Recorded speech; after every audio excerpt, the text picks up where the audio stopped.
Hello everyone, my name is Potato Craft. Some of you may know me from my main channel, Potato Craft, where I upload stuff like You're a Wizard Harry Toe Edition. What even is my channel anymore? So yeah, I post some weird stuff and also games and stuff. My channel's very disorganized, which is why I made a new channel where I talk about movies. I'm not gonna waste any more time.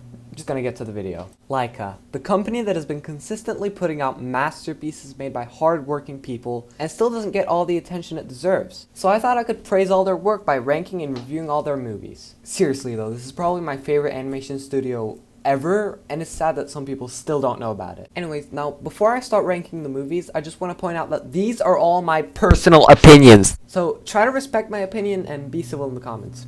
Or don't. I don't really care. Also, there are going to be spoilers for all the movies, so yeah, you've been warned.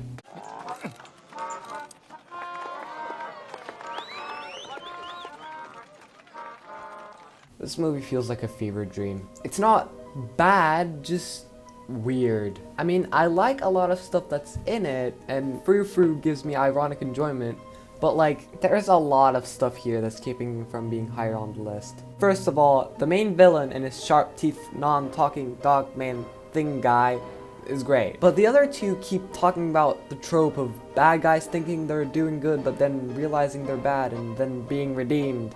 And after a while it just gets kind of boring because, well, at the end of the movie, they do the exact same thing they were once mocking. So like, what was the point of mocking that trope in the first place? It's not a bad trope. It's not even really a trope. It's just a character arc used in many movies. This movie could have actually done it well, but nope. Sure, some people might call it self-awareness, but I instead call it lazy writing. Now let's get to the good stuff. The animation is amazing like always. The characters move very fluidly and the backgrounds always look really nice. I really like the box trolls. They're really creative, fun, entertaining, and also pretty emotional sometimes. I just wish they were in the movie a little more. Like, they don't get enough screen time. X is a very likable and funny protagonist. His character arc is actually done very well, and it's pretty charming. Winnie is a total psychopath, and I love it. She's such an interesting character, and a type that not many kids' movies would allow. Also, Eggs and Winnie have really good chemistry. They're honestly just really funny. As for the main villain, I said it before, I'm gonna say it again, he's awesome. Like, his entire motivation is just to kill all box trolls so that he can get a white hat so that he can sit on a table eating cheese, but he is allergic to cheese. So in the climax, he literally dies. Oh, and he also dresses up and disguises as a woman to sing a song about how box trolls are bad to turn the city against them. And this song, holy shit. Just holy shit. Like, I'm not saying that the song is good, and I'm not saying that it's bad either. Just that, wow. How did they make this? Like, these 4 minutes feel like a fever dream, and something that can only be made by literal gods. Just how? From the high pitch of his voice to try and sound like a woman, to the very 80s feel of the accordion, and the way the camera moves, not to mention the really bad dance moves, and all this just sends out a weird atmosphere. So I can't decide if I love this scene or I don't like it. It's just work of art. I would give this movie a 6.5 out of 10. Pretty good movie. Oh, what a mystery this crazy world can be. The animation in this movie has to be the best out of any Laika movie. But is that really a good thing? Some people argue that the animation in this movie looks a little too real, and I kinda agree, but I just can't help but appreciate how much time and effort must have gone into making this movie. Like, it looks gorgeous. Okay, so now that I'm done talking about the animation, let's talk about the story. I really like it.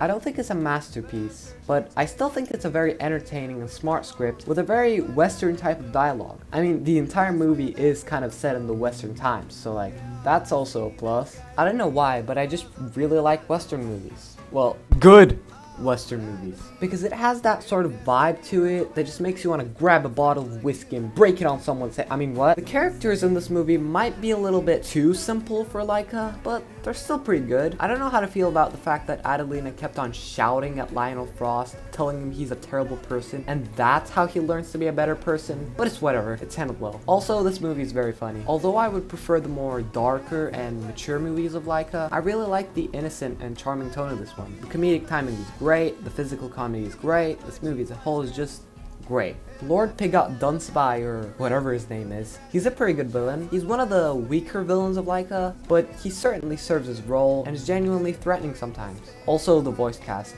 it's amazing. The first time watching this movie, I literally didn't know that Hugh Jackman played Lionel Frost. Also, I really like this movie for dodging cliches and tropes, because unlike box trolls, this movie actually didn't feel the need to mention the trope itself to be able to dodge it. Like, this could very easily become a lie revealed story, but nope. Lionel Frost tells Mr. Link his entire plan first sight so that we don't have to deal with that annoying plot. I appreciate that. And I also like how Lionel Frost and Adelina don't end up together at the end. There's this scene in the middle of the movie that kinda provokes that, but then it subverts it, so I'm cool with that. Like I said, this movie has a great cast, decent characters, a really good soundtrack, great plot, and amazing animation.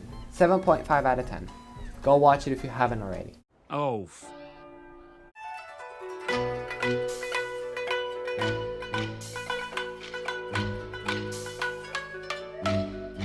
I've got mixed feelings about Kubo. On one hand, you have phenomenal animation, a really good concept, and a story that takes its time while not wasting any. But on the other hand, none of the characters are really that interesting and the plot is kind of predictable. Don't get me wrong, that doesn't ruin anything, I still enjoyed this movie, but I feel like it could have been a lot better. Okay, so there are a few plot elements that just kind of seem like they're just there for no reason. Like, what's with the armor? Just turned out to be pointless. Also, the name of the movie, Kubo and the Two Strings. I get that at the end of the movie, Kubo adds 2 strings of hair onto the shamisen, but like, then he just adds another one. So what happened there? Is it called 2 strings because they represented his parents? Or did Kubo and the 3 strings not sound cool enough? And while the jokes the grandma makes and the physical comedy of the paper man thing, I don't know his name, is really funny, aside from that, the humor is kinda not good. Like, sometimes it felt like he was trying too hard to make you laugh. Also, the double twist about the monkey being his mother and the beetle being his father is kind of predictable. That doesn't make it a bad twist, but the thing that bothered me the most was the fact that the movie expects you to be really shocked in the climax big reveal scene, which the twist could be seen from a mile away. Again, being predictable doesn't make it a bad twist. The twist just could have been done better if the Beatles started remembering some stuff about Kubo's mother every time they interacted, and so that the twist wouldn't be to the audience, but rather to the characters. Another thing that kind of bothers me in this movie is the pacing. At first I really liked it. It took its time, showed Kubo picking up all the papers from the ground, showed him cooking with food, and it was really great. But then toward the climax of the movie, it just felt kind of rushed because of that. Like, both of his parents die, and only a single tear comes down his cheek. Then he just runs towards the climax and that never comes back until the end, which the very ending was wholesome, was showing us that the 2 parents live happily souls now or something. But the way they die, I just didn't think it was as emotional as it should have been. Like, he should have almost destroyed Kubo, but nope, just single tear. And I feel like the way he beat his grandfather was very odd. Like, why did playing the shamisen once create a force field around him and the people he was trying to protect? He never tried to do that before, so how did he know he could do that? And what else can this magical shamisen do? Isn't it shown to be too overpowered? Why did playing the shamisen again delete the grandfather's memory? Did they just manipulate his life, deciding who he is instead of letting him choose himself? Were the townspeople hiding there all this time? No, they weren't. Where did they come from? Why does no one question the giant fish fighting the little kid with a sword and a magical shaman? Now, as for the good stuff, this movie has a lot of those. I love the animation and still don't understand how they managed to animate that scene with the paper people. I also like how eyes represent more than just the body part. I like how you don't understand why the moon moved and changed places at the start of the movie until the end. I like that it isn't afraid to show blood in a kid's movie. I really like the 2 sisters. Their character design and voice is just extremely cool and threatening. But I still have problems with them. Like, what happens to the second sister when one of them attacks the monkey? Does she die off screen? What? Anyways, I feel like I'm done nitpicking on the little things that keep this movie from being a masterpiece. Still amazing though. 8.5 out of 10. Good job, Laika.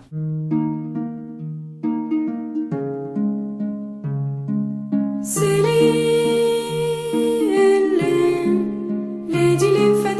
Coraline might just be the scariest movie from Laika to this day. And I love it. The atmosphere of the movie alone is enough to scare the living shit out of anyone. And it doesn't try to be overly dark. It doesn't try to be gloomy. But instead, the horror element of the movie comes from the extremely bright and colorful visuals. The way some of the colors from the other world are just straight into your face gives a scary vibe. The characters are very interesting. Like, Coraline is a fine enough protagonist, and Wybie is pretty funny with how he always tilts his head while speaking, showing that he's constantly just confused. But my favorite characters are from the other world. The other mother might actually be my favorite villain from Laika. The other father is literally the best character in the movie. And this cat is voiced by Keith David. Magnificent. The stop motion animation is so freaking impressive and extremely detailed. The voice actors all did a great job at portraying their characters and giving them more life. A lot of people say that Coraline's parents are bad people, but like, no. Just no. They are flawed individuals who can't look after their only child because they are too busy with work. That's realistic, and I'm sorry if you can't see that, society. I think my favorite detail about this movie is the other father's song and his character overall. He wasn't actually trying to hurt Coraline. He actually tried to warn her. He tried to give her a subtle message with an amazing song. So it starts with the other father saying, "My father can't play piano." No need to. This piano plays me. Right, so that's an obvious reference to the fact that he's being controlled by the other mother, and he doesn't want to hurt her. Then he sings, She's a peach, she's a doll, she's a pal of mine. she's a peach, meaning that the other mother sees her as food. She's a doll, meaning that the other mother is going to use her, and also she's actually a doll, literally. And lastly, she's a pal of mine, meaning that he's her friend and he's not trying to hurt her. Then he says, Of everyone who ever laid their eyes on Coraline. literally, laying their eyes on Coraline. Our eyes will be on Coraline. I mean, do I even need to explain that line? There are just so many little details and subtle themes in this movie that I feel like I could talk about for another hour. But anyways, I would give Coraline a 9 out of 10. It's an incredible movie, and if you haven't watched it already, you should give it a try too. Hit it, boys.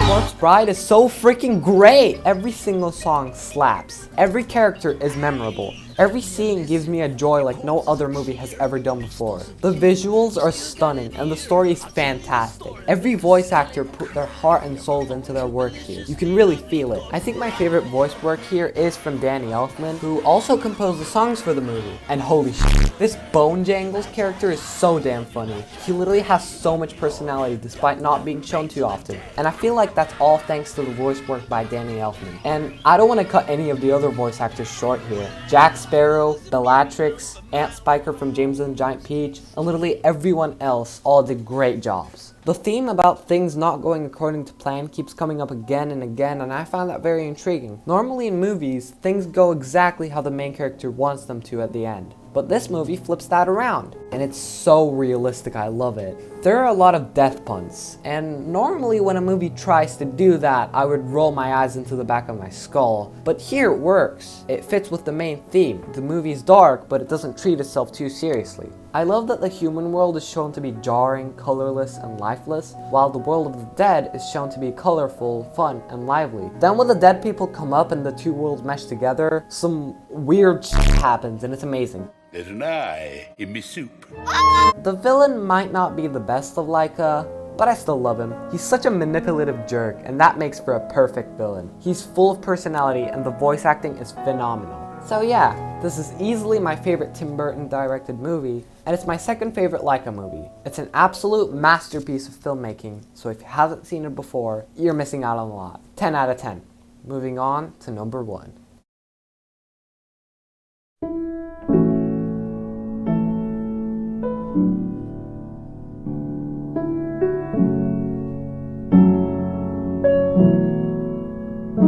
I literally did not know that movies could be this good.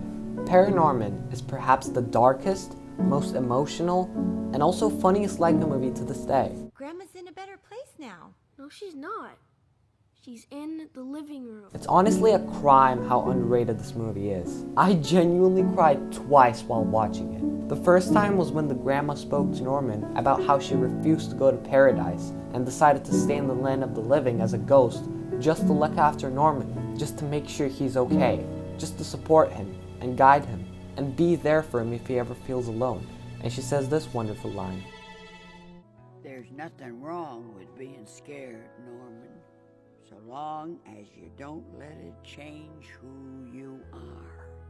And the other scene I cried at was the ending, but we'll get to that later. Now, do you remember when I said earlier in this video that Missing Link had the best animation out of any Laika movie? Well, that's true to an extent. Missing Link does have the most fluid looking stop motion animation, but I still think that Paranorman is the best looking Laika movie, with just how well it manages to combine stop motion, CG, and 2D animation together in the climax. Oh, did you know that it took nearly 2 years for the animators to figure out how to animate toilet paper? Now that's dedication. Also, the cinematography and directing in this movie is amazing and very impressive considering that one of the two directors had never directed a movie before Paranorman. The fact that the movie turned out this good is honestly just mind-blowing. The camera work is fantastic with the different angles and shot compositions, and oh my gosh, it just looks gorgeous. The cast of Paranorman is honestly just perfect. Every voice actor fits their role perfectly, and their voice work is honestly phenomenal. The characters themselves are very well written. It's a subversion of the zombie apocalypse trope you see in movies nowadays. There is no villain in this movie. There is no big bad, and the final fight isn't really a fight. It's just Norman trying to speak to Aggie, trying to help her. Every character in this movie is three-dimensional. They feel like real people. Real, misunderstood people who have reasons to do what they're doing, even if what they're doing is wrong. That scene where we see that the witch was just a little girl is such an emotional gut punch. And for a moment, you assume that the zombies are just pure evil for hanging a little girl, but they explain themselves with just 3 simple words. We were scared Of what? of her. Sure, that doesn't change the fact that they murdered a child, but they're not asking to be forgiven for their idiotic behavior. They just want to be free of the curse. And the townspeople, while being idiots for attacking the zombies without getting to know what they want, are just scared as well. If anything, us, the audience, probably made the same assumptions the first time we saw the zombies, or the witch, or even Norman's sister Courtney. The zombies turned out to be flawed individuals who were just afraid of a potential witch. The witch was just a little girl, and Courtney stands up for Norman in front of the whole town in the end. She's not just your typical teenage girl sister stereotype you see in movies nowadays. And that is amazing. Involving the audience in the message makes the message that much stronger, and it also emphasizes that we shouldn't judge people without getting to know them first. And as for the climax, it might actually be the best ending to any movie, period. Princess Kaguya excluded. After Norman nearly dies, he lands near the witch's storm, and the storm disappears to reveal Aggie. And something I love here is how we see Norman's reaction before we actually see Aggie. He sees what she has become, and he feels sorry for her. He feels bad, but he's also afraid. Well, not afraid of her, rather afraid for her. But he doesn't let his fears change who he is. He doesn't try to fight her, but he just tries to sit down and talk to her. All of this was foreshadowed throughout the movie, and that is what I love about Paranorman. The climax feels earned. It feels genuine because Norman understands Aggie, and he's just trying to help her. This scene is honestly just sensational with its amazing animation, sorrow-filled dialogue, stunning transitions, and beautiful score. Honestly, the entire score for Paranorman is magnificent, and I think it's up there as one of the best movie scores ever next to How to Train Your Dragon and Up. John Bryan really captured the feelings of these characters perfectly. It's beautiful. This climax is perfection at its finest, and you know what? Words can't do the scene any justice. So I'm simply going to play the scene instead.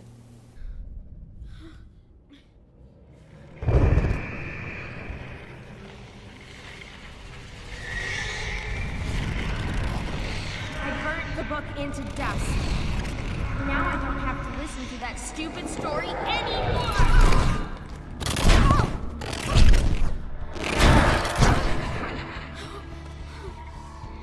Leave me alone. No! No, I'm not leaving. Just listen to me. Once upon a time, long ago, there was a little girl. What? A little girl who was different. Who was different from the other people in our village. I'm not listening. She could see and do things that no one could understand. And that made them scared of her. I don't like this story. She turned away from everyone and became sad and lonely. And had no one to turn to. Stop it!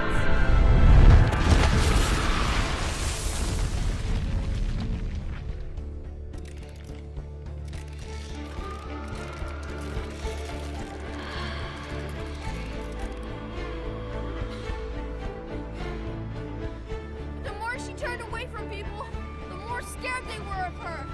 And they did something terrible. They became so scared that they took her away and they killed her. No! But even though she was dead, something in her came back. Stop! And this part of her wouldn't go away not for 300 years. Shut up! The longer it stayed, the less there was of the little girl.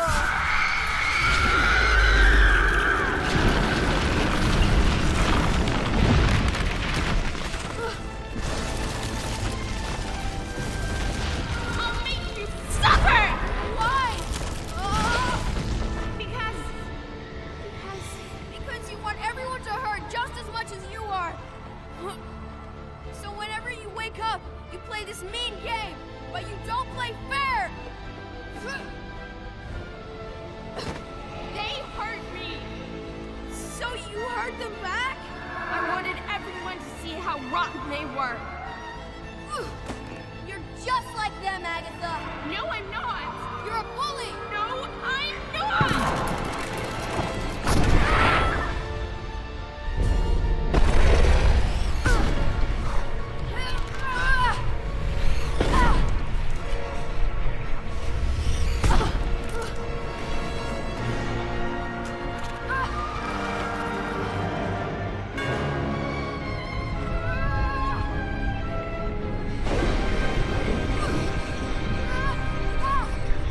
You did something awful, but that doesn't mean you should too. All that's left of you now is mean and horrible. That's not true. Then stop. This is wrong and you know it. You spent so long remembering the bad people that you forgot the good ones. There must have been someone who loved you and cared for you. You don't remember them? Leave me alone. But you're not alone. You have to remember. Get away from me. Remember!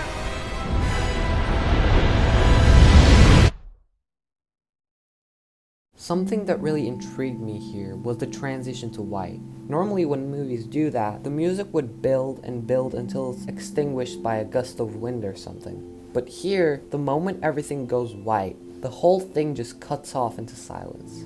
Everything just stops. You expect the music to die off, but when everything is cut off, the audience notices. It makes them sit up straight and pay careful attention, because whatever comes next is apparently very important.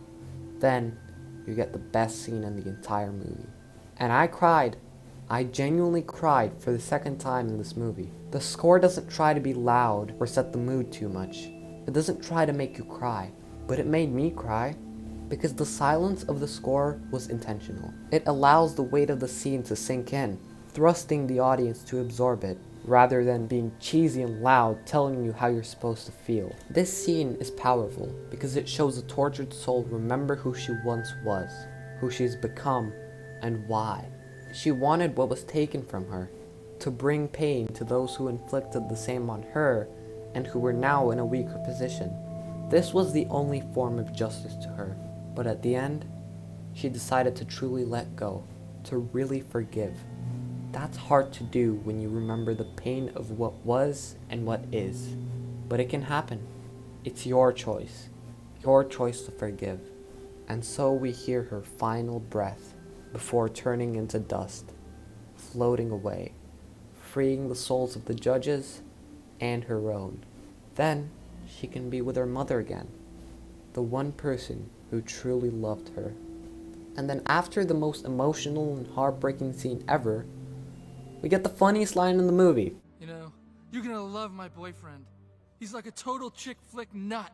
Now, I love this because it doesn't feel like it's forced diversity. It's funny because it has a context. Courtney has been trying to get with him the whole movie just to hear that line in the end. That is hilarious. I still don't think I covered every amazing little detail about the movie, but I feel like it needs its own video. For now, I hope I managed to explain why Paranorman is an underrated masterpiece. 10 out of 10. The best stop motion animated movie I have ever seen. Thank you for watching this video. If you enjoyed it, then make sure to subscribe and do whatever it is YouTubers tell you to do. And comment down below what your list of every Laika movie looks like. Also, don't bully me in the comments if I misuse the phrase or word, or if I criticize something that didn't even happen in the movie, or they explained in the movie. This is my first time talking about movies for this long, so my brain might have turned off and on at some point while I was writing it. Anyways, I think my next video is either going to be talking about why 3 Idiots is my favorite movie ever, or it's going to be a Studio Ghibli ranking because I've already started writing stuff about those. But I don't know when I'll upload them because these videos take so freaking long to make. Whatever. Leave a like if you liked my criticism, leave a dislike if you hated my criticism and think I'm stupid and I smell.